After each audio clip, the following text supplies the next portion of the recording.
할렐루야. 2월 1일 생명의 삶 큐티 시간입니다. 2월의 첫째 날인데요. 2월부터 우리 더시움 가족들 모두 성경을 읽는 것을 통해서 이 큐티에 참여하게 됩니다. 하나님의 말씀이 우리의 삶의 인도자가 되어 주시고 또 우리가 이런 기회를 통해서 말씀과 동행하는 그런 훈련과 습관이 될 수 있기를 소망합니다. 오늘은 첫 번째로 이요엘 교육 목사님께서 사무엘상 6장 1절에서 12절까지 말씀을 읽겠습니다. 하나님의 권능임을 확증한 시험이라는 주제로 함께 말씀을 읽고 묵상하겠습니다. 여호와의 궤가 블레셋 사람들의 지방에 있은지 7달이라.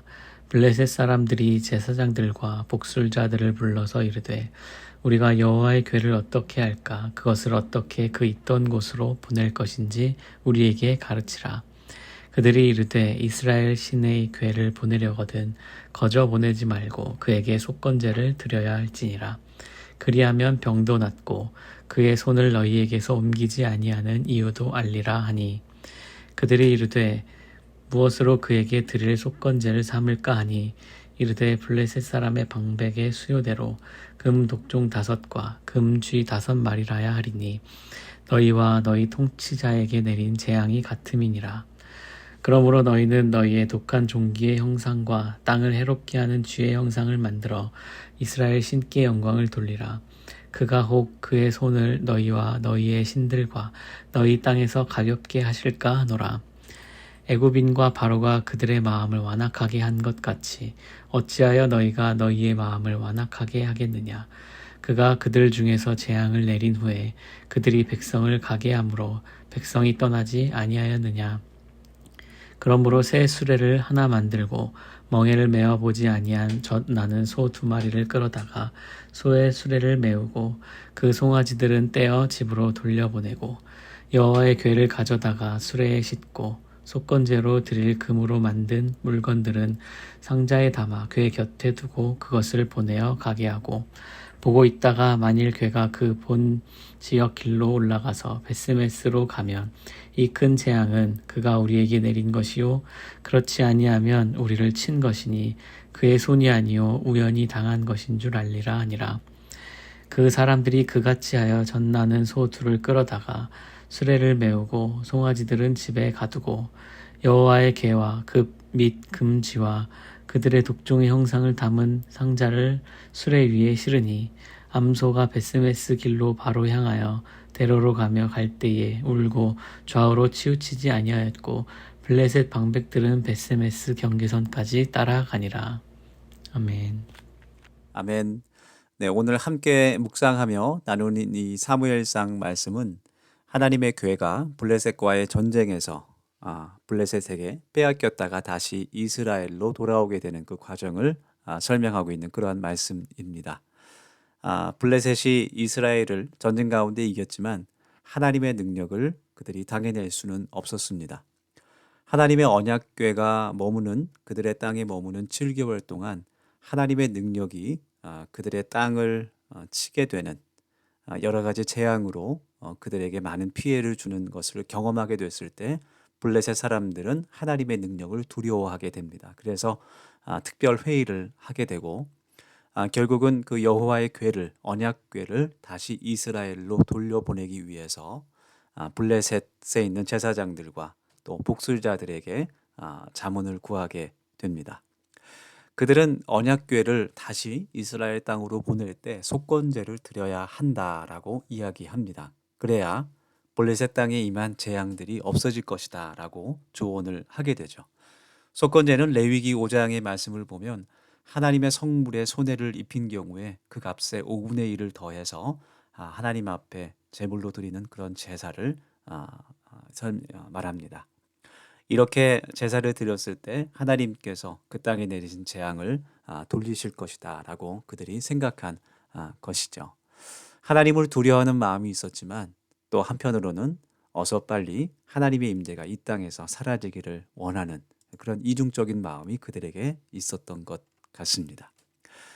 회의를 한 결과 하나님의 언약궤를 이스라엘로 돌려보내기 위해서 새 수레를 하나 만들고 또 멍에를 메어보지 아니한 젖나는 소, 그러니까 엄마소죠. 엄마소 2마리를 끌어다가 그 수레를 끌게 하고 송아지는 떼어서 집으로 돌려보냅니다.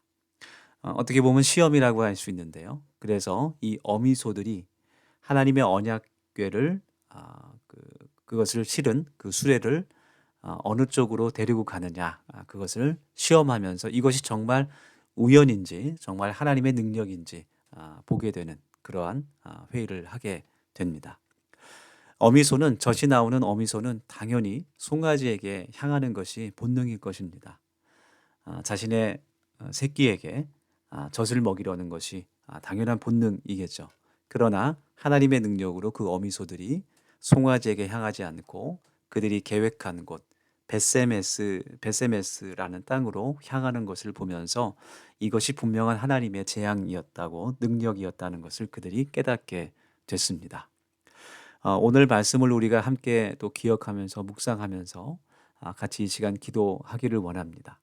하나님의 언약궤는 하나님의 임재를 상징하는 성물입니다. 그리고 그 언약궤가 있어야 할 곳은 블레셋 땅이 아닌 하나님의 백성들이 있는 이스라엘이었습니다. 이스라엘의 범죄로 블레셋으로 그 하나님의 언약궤가 옮겨졌지만 하나님의 능력과 역사하심으로 다시 이스라엘로 돌아가는 것입니다.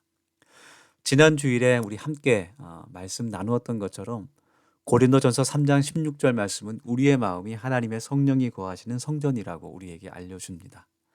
우리의 마음은 본래부터 하나님의 성령이 거하시는 집으로 만들어 주신 것입니다. 우리의 마음은 하나님께서 우리의 왕으로 좌정하실 곳입니다.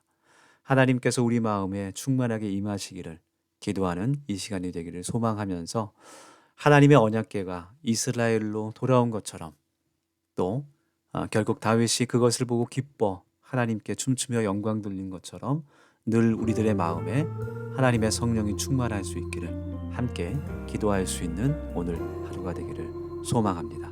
우리 같이 말씀을 기억하며 또 묵상하며 기도하겠습니다. 깊은 한숨 내쉴 때 그런 풍경 보시며 단식하는 분 있네. 고와 같이 너희를 버려두지 않으리. 내가 너희와 영원히 함께하리라. 성령이 오셨네. 성령이 오셨네. 내 주에 보내신 성령이 오셨네. 우리 인생 가운데 친히 찾아오셔서 그 나라 꿈꾸게 하시네. 억눌린 자 갇힌 자 자유함이 있는 자 피난처가 되시는 성령님 계시네. 주의 영이 계신 곳에 참 자유가 있다네. 진리의 영이신 성령이 오셨네. 성령이 오셨네. 성령이 오셨네. 내 주에 보내신 성령이 오셨네. 우리 인생 가운데 친히 찾아오셔서 그 나라 꿈꾸게 하신대.